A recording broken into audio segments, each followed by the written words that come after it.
Our ninth episode is about a single guy named Mason working in a consulting company. During his free time, he likes to go for a walk and check the stores if there's a sale. While he was walking, he saw a gaming chair for sale.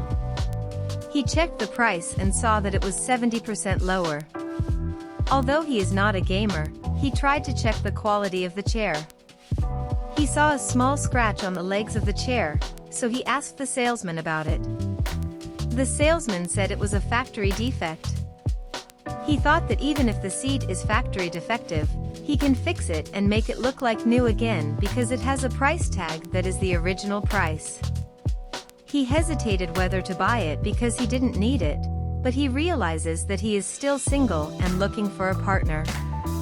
He bought the chair and thought he could post it on social media and give it away for free.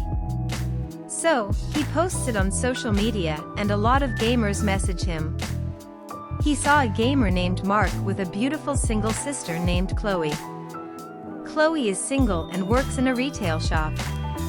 Mason and Mark talked and there was an agreement that Mason will only give the gaming chair to Mark if he studies well, and Mark agreed. Mason delivered the chair to Mark's house and Mark introduced Mason to his sister. After a couple of months, Mason and Chloe became friends and eventually became a couple.